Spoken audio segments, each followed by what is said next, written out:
Nag-ala LeBron James flex pa si Kai Soto. Unfair sa kalaban nitong 7-footer nagfiesta sa ilalim ang mga big men. Pinaglaro na din si Kevin Kiambao. Gilas Pilipinas versus Hong Kong, China. Hindi pwedeng mag-relax ang ating mga pambato dahil may mga tira na din sa labas itong ating nakalaban. Advantage nga lang talaga ng ating national team ang ating twin tower na si Junmar Fajardo at Kai Soto. Napatake over kaagad si JMF mga idol sa simula ng opening frame. Pero ang isa sa starting five na si Calvin Oftana pinagalitan kaagad ni Coach Tim Cone na masyal mga idol sa court.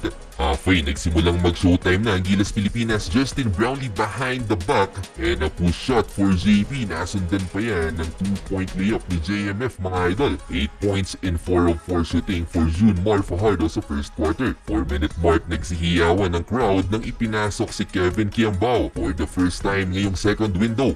Inalat na ang Hong Kong sa una lang yung 3-point shooting nila. Eto na ang triangle offense ng Gilas Pilipinas. From the weak side, Scottie Thompson. Buti na lang nasa ilalim si Kai Soto for the follow-up. Solid din ang timing ni Kai Soto sa pagtalon mga idol, fighting for offensive board. Count the basket and one. 8 points, 8 rebounds si Kai Soto sa first quarter. Nagfiesta mga idol ang Gilas Pilipinas sa paint. Most of the points ng Gilas Pilipinas ay nagmula nga sa pintura. Isang mid-range lang mga idol, mula pa yan kay Junmar. 25-16, Gilas up by 9. Start of second quarter, back-to-back triples for Hong Kong. Naibaba nila mga idol sa tatlo ang kalamangan ng Gilas 25-22. Sa labas na lang sila nagkapitalize dahil mahigpit ng depensa sa ilalim ng Gilas Pilipinas. Parang Jeremy Sohan naman kung mag-free throw itong isang player ng Hong Kong. 8-minute mark, unti-unti nang lumayo ulit ang Gilas Pilipinas. Carl Tamayo from the corner and JMF na misikal na ng kalaban. Back to 10 points ang lamang ng Gilas Pilipinas sa corner 3-pointer ni Chris Newsom. Parang Rani Del Di Ocampo naman itong si Carl Tamayo sa ilalim. Grabe din mamisikal ng kalaban.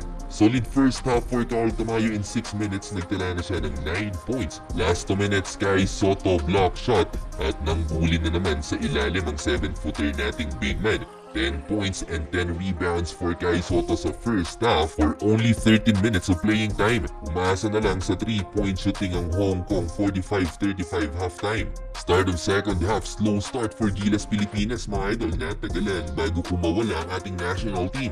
Scottie Thompson, nice feed to Kai Soto for two-handed dunk. 6-minute mark, finally Scottie Thompson first field goal of the game, 3-pointer. Kontrolado ng Gilas Pilipinas ang rebounding so far mga idol with 42 rebounds compare sa Hong Kong, China na 23 boards pa lamang. Under 3 minutes remaining, umabot na ng 20 points ang lamang ng Gilas Pilipinas. Napakagandang ball movement, Kai Soto to Justin Brownlee, extra pass. Kai Soto again sa low post, another assist kay Justin Brownlee, cutting layup. Sumali na din si Kevin Kiambao, assist naman kay Scottie Thompson, 3-pointer. Mag-iisang buwan na sana ang kalamangan ng Gilas Pilipinas na pa-take over si Justin Brownlee pero nagpahabol pa ng 3-pointer ang Hong Kong. 67-43 at the end of third quarter.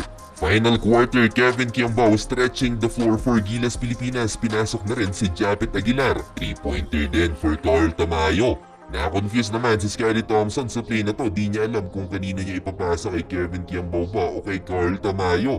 Natawa si Carl sa nangyari. 30 points na ang lamang ng Gilas Pilipinas, 75-45. Pinagpahinga na ang starting 5. 12 points for Kai Soto with 15 boards, 2 assists, and 2 block shots. Mababa nga lang ang shooting percentage ni Kai. JMF 14 points in 70% shooting.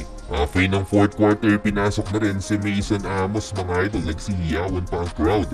Isa pa sa inaantay ng crowd si Dwight Ramos. Unfortunately, hindi naglaro si Dwight. Ang ankle breaker pa si CJ Perez mga idol sa last 4 minutes ng fourth quarter. Sa huli, panalo mga idol ang Gilas Pilipinas undefeated 4-0